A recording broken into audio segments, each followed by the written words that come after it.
Welcome back to the Forex Fortress, and plenty to talk about today, following up from yesterday's short-term time frame analysis. Also want to be taking out a nice little move on Bitcoin as it flounders around, once again, around that $16,000 level. Is the run over, or is it not? Is it trappy trap time? Well, we'll be talking about that, of course. Anyways, as always, we're going to start off with good old Dixie. Oh, and I got a little surprise today as well, which I'm actually quite excited about. And following up on Dixie from yesterday, did hit the 21 exponential moving average that we were looking for, and now back down. Looking at lower term time frames, I would look for this one to keel on over just a little bit more, back down somewhere around about $92.5. And let's just spoil a surprise over here. Caretaker's got another creation up his sleeve, that beautiful Irishman him.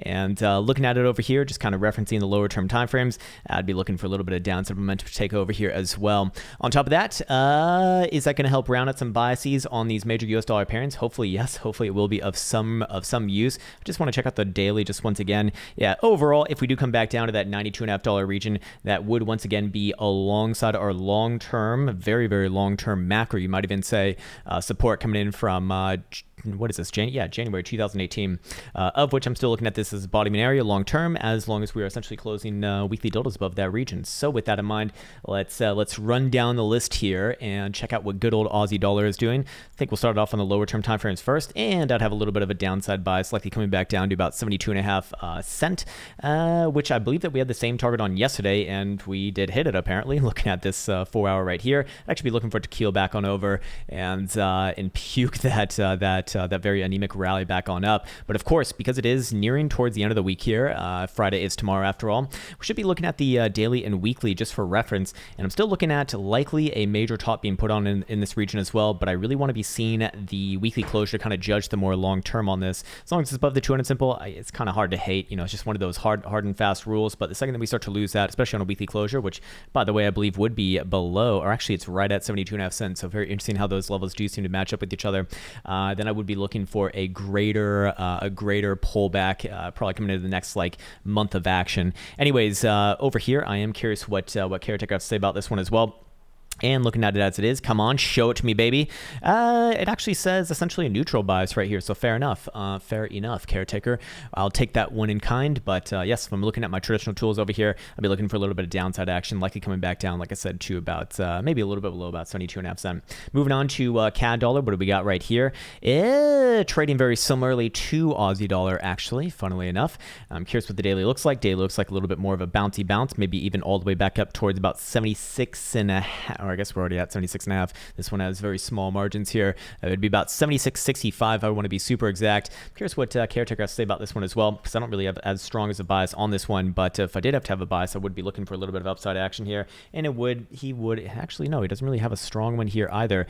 In fact, if anything, the move already played out, or at least the easy move already played out. So fair enough on that. Going back to my regular tools over here, this one, I'd really want to be setting up for the weekly closure. Same sort of deal here as we do see on Aussie Dollar. And of course, this one more long-term actually has tested a long-term horizontal coming in around that 77.5 target that we had coming into this week. So, if it does want to reject here and put in a macro high, this is about the time that I start be looking for it. But again, we'd have to wait until at least tomorrow, Friday.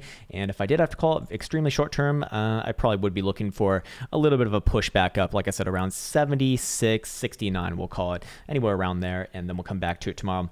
Moving on, what do we got with Swiss franc dollar over here? Looking like we once again swipe the downside of the range. What did I have to say about this one yesterday? I was probably going to be looking for a bounce off a level like this. However, don't confuse bounce with reversal in this case. I do think that this one's very likely coming down, especially looking at the weekly right here, although it's probably going to take a few weeks to actually come about. So on the very low term time frames, how would I prepare for something like this? Would I be looking for a little bit more upside here? Perhaps yes, perhaps back up to about 110-ish region, after which point I would be looking for a little bit of a short-term pushback. So again, extremely short-term, probably a little bit of upside, yes, but more long-term, I am starting to look at this as likely to really puke this one out, and probably over the next month or two come back down to about 107 region and beyond. Looking at daily Jewel, a little bit of a sell signal right there, not a super perfect one, but a decent one nonetheless. Looking at daily Stokes, also rejecting getting out of the bearish control zone and back down, not good. And what does Caretaker have to say about this one as well? No, we already looked at this one. No, we haven't looked at this one. This Swiss franc dollar. Okay, let's see, what does he have to say about it on the low term time frames? Yeah, would have a little bit of a short-term upside bias here, but not anything too actionable as it is right now. It's kind of just ranging as it is. Anyways, moving on, what do we got with Euro Pound? We got a little bit of upside action here as well. We're looking for extension towards about 90-ish cent. We did hit, I believe, our target from yesterday, down around about 88.5 cent. Or was that our target yesterday? Yeah, that would have been my target based off the daily. And then bounce back up, or actually, no. We saw this yesterday, so then I must have had a target back up towards around the 200 exponential moving average, which was 85.5 cents. That target has obviously been met, and I'd actually extend this one a little bit more, probably back towards around, like I said, about 90 cents region. I also want to do a reference caretaker's analysis on this one as well and see if there's anything obvious here. No, it actually says to be cautious within that range, so fair enough. Actually, very much fair enough. If it does get the next move back up to about 90 cents, that would be quite an obvious sell, I suppose. But I'd really want to see this one again with particular interest on the weekly, as this one is at a kind of a pivotal moment, as are a lot of them actually, which is likely lining up for a really eventful December if I had to guess. But for right now, extremely short term. Do I think that there's a little bit more upside? Yes, likely. And then I'd probably be looking for a pushback, like I said, somewhere around about 90-ish cent region. Don't feel as confident on this one, though, I should say. Euro dollar, what do we see here? Ooh, a little bit of short-term upside. And what did we see? What did we say yesterday? I don't exactly remember, actually, come to think of it. I would be looking for a little bit more of an extension to the upside here, probably back around about 118.40-ish region, maybe even 118.5. However, again, big setup here on, going into the weekly closure. As it is, it's kind of inconsequential. As long as it's below about 119, it's hard to get super bullish. As long as it's below 119, it's hard to get super bullish on this one for like a macro move back up to 121 and beyond, very likely. And by the same token, it's very difficult to be bearish on this one as well, especially as long as it's above about 117. So tight range right here. I don't really have a strong opinion on this one. Extremely short term, I do think that it moves to the upside, 118.40-ish region. However, that doesn't really do anything for the medium or especially long term, as we just kind of denoted. So the ranges are pretty damn set here, and I imagine that one's probably not going to be resolved. Probably not going to be resolved this week. Probably going to be resolved probably not even next week, but maybe the weekend after that. Moving on, what do we got with pound yen? My favorite little shit coin to absolutely despise sometimes, and what I'd be looking at right here. I believe that we looked at this as a likely top yesterday, and I'd be looking for this one to carry onwards and downwards, probably back down towards about 138 base with the next sort of short-term and medium-term bounce implied in there. So yes, a little bit of short-term downside here and medium-term downside you could probably say as well. What about the 4-hour? Yeah, it looks a little bit floaty here. Maybe does have an extremely short-term bounce back up to about 139.25, but overall direction is down here, it looks like. And again, macro and in long term, I mean, it's just absolutely abysmal. And this is really what I want to be focusing on in a time like this, because we are kind of brushing up against the same area that's been getting disputed on ever since January 2018. Not bad, coming in all along this level right here around the 200 simple as well, of which you could even interpret our move up this week as likely testing that, or at least the reaction more or less very telling. What about pound dollar? What do we see here? Same sort of thing. You can see basically all these massive descending triangles on all of these charts long term. It's nasty, and we're all kind of close to the tops of the range, so that's why I'm very hesitant here, even though I have been willing to call a little bit of extremely short-term upside on a lot of these ones. Don't lose sight of the trees within the woods, or whatever the saying is, because still I'd be looking for medium and long-term for a lot of these ones to come down. This one I'd be bearish, coming back down to about 131.25, we'll call it. And what about a daily here as well? Yeah, daily likely coming actually a little bit lower than that, about 131 even, and I'd be looking for a little bit of a bouncy bounce there as well. Moving on, what do we got with yen dollar right here? This one looks all sorts of weirds right now. Jesus Christ, man, what a fucking monstrosity of a chart. If I did have to call this one, I actually would be looking for to head on further south, but not right now. Not right now. I still, I'd still kind of be looking for a bounce here, I suppose, in the more short-term time frames, coming back up towards the same area that I had marked off yesterday at about 95 and 20-ish region. Extremely short-term time frames like this. Looks like they want to kind of grind out the lows once again and then maybe try another one of those anemic rallies. However, again, full focus on the weekly here. So I'd be essentially looking for a bounce and then if we're gonna keel this one on over, it probably happens probably at the end of this month, or how deep into this month are we? Yeah, maybe even like early December. So everything's kind of like at these frothy points right now, which and to be fair, Bitcoin is the same story here too. It's very interesting to see how all the world markets kind of trade in concert with each other. In this case, yes, extremely short term. I'll be looking for it to pop back down here towards about 94 and some odd change, 94.75 we'll call it. But ultimately, I do think that it will mount a little bit of a rally there and pop back up towards about 95. And what exactly was it? It was like 95, maybe 20-ish region coming into next week, and then we'll come back after that. As if, hold on, do we see anything of note here as well? Few warning signals, yes, but not anything too actionable as it is right now. Just things formulating as it is. All right, what else do we got? We got some gold action over here as well, 1870-ish region. I still remain mostly bearish on this one as well. Looking for 1800 to likely get hit, probably sometime in the next few weeks. Daily Stokes, nice and pointed down. Actually rejecting the the bullish control at the same time. Not good. Daily RSI, same thing, rejecting the bullish control zone right here. Not good. A little bit of sideways and trendless action though, but ultimately, on the lower term time frames, would I be looking for this one to just shoot down like exactly at this moment? No. I do think that it trades a little more sideways here within this range, perhaps even pops back up towards about 1890. I believe yesterday I was actually probably even looking for a move back up to like 1890 or 1900 even.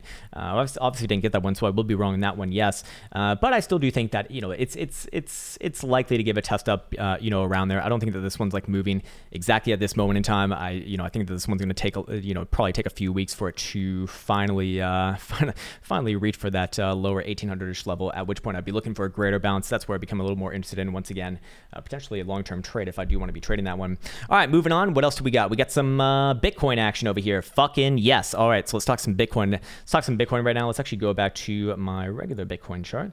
All right, where are you? I see you. There we go. And what do we see here? So I'm sure a lot of people are like, Crown, what the fuck? What's going on here? I see wicks everywhere. Wicks in my face, wicks in my bunghole, and now I'm wrecked. Well, well, to be fair, we've had no closures below even 15.8 right now, ever since breaking above it earlier this morning. And remember that in this morning's video, a big focus was on the 1.414 extension right here, which was actually just slightly above where we wicked up to thus far, right around about 16,200-ish region. That is your proverbial trappy trap area. Actually, I think BitMEX got almost exactly there. Yeah, 16.2 it looks like, just a few bucks under. So more importantly, if we are gonna have a fake out, you did see that move right there, and that is the trap. But how are you going to know that this doesn't just get bought back on up and does not turn into a trap? Well, I'd be using the same sort of pivot right here for a 4-hour closure. However, that's not going to be all that useful, because if this one does trap, it's going to move, and it's going to move fucking fast. So how would you know faster than that? Taking out this yesterday's low at, was it yesterday or today? It actually might be today's low. Let me just double check. It's today's low, actually. Yeah, okay, nice one.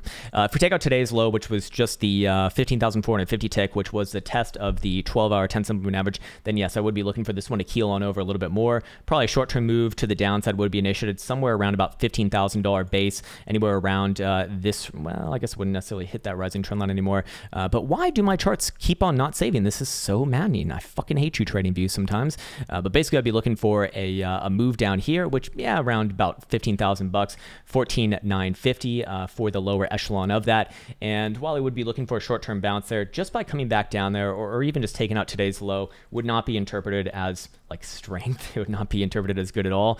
If that were to happen, I would essentially be looking for a move down here, a bounce implied here, but the bounce very likely does get sold into, and we're going to play out that big downside movement, sooner rather than later. Until that happens, though, I still kind of remain with what I said earlier, in the sense that I'm essentially looking for Bitcoin to float onwards and upwards towards the proverbial target, which is going to be around the 2-spot extension right here, just under 17,000 bucks. I believe that we had, just going off of memory from the morning's video, the measure move off of this ascending triangle formation right here as well was somewhere around, somewhere within that same vicinity, but I think it was like 16.7. So anywhere within that area between about 16.7 and 16.9 would be the proverbial move for that one, and I essentially hold on to that as long as we do remain, above one of two things: either 4-hour closures maintaining above about 15,750, or just above today's low at 15,450. And this is just yet again another beautiful chance for me to describe why I fucking hate trading breakouts. And I didn't trade this one at all. What I did trade though is I traded Caretaker's new indicator, of which I was very happy with that because it actually did tell you to short it, although I didn't get it in time for that. But what I did get in time for was a little bit of a short-term buy action off the current low of about 15,700-ish region for one of those quick scalps, which was quite nice. But looking at it right here, let's just see if there's anything of note right now. Let's go over to a 4-hour and check out what's currently going on. If anything on a 4-hour, it would be suggesting likely another try to the upside. But here's the thing. I mean, the real way to trade this, or at least the way that I like to trade this so far, which I've only had access to it for a day, so this will very likely change over time. But your trade is right here on the sell, on the sell side, and your trade over here is on the buy side, and those already happened. That was 15.7 to the downside and 16.150 to the upside. So fair enough. My point is with this, as we just get another fresh 4-hour dildo, do we close above or below? That's looking quite nasty right there. Let's see what momentum oscillators look like right now. 4-hour Stokes are going to start to turn around. Not good. I think we got a new 12-hour closure here as well. 12-hour closure looks okay. In fact, it does look like we want to probably even test back down towards the 10 simple once again, but actually don't have any problems with the 12-hour. The 12-hour still looks bullish to me. I'd roll with the 12-hour here. What about the 10-hour? 10 hours, okay. A little bit of bearish divergence forming as well, but no local high confirmed as of just yet. So technically no divergence can be had in a situation like that, to be fair. So yeah, going off the 12-hour right here, do I think that it has another try to the upside? Yes, I do. Looking at the 6-hour as well, it looks all sorts of fucked up, but RSI and Stokes still showing the way. It's very frothy right now. If it does have another failure above $16,000, I will start to take some directional shorts, looking for big moves to the downside. But as it is right now, I'd actually still give it another try to the upside. Let's see what the other time frames on Caretaker's indicator are saying right now as well. Hey, show it to me, baby. 12 are actually showing a little bit of downside here. Uh-oh, we got problems. It's essentially saying that this move happens in the next 12 hours or else, in the way that I read it. Otherwise, we're going to see pretty much everything turn down, and I'll hold off on targets for that for now. Let's go over to the daily as well. I'm curious what the daily says. Yeah, daily says we need to start, we need a closure above $16,000 or else as well. So fair enough. Anyways, with that in mind, I guess there's not really too many new things from this morning's video. But what I do want to focus in on is that yes, short term, I do give this another nod for another try to the upside. If we take out the current high, 16,169 on Coinbase, 16,195 on Mexico, check your exchange for whatever number it is. But if that level is taken out, yes, I would extend those targets to 16.8 or 16.9, whatever it was.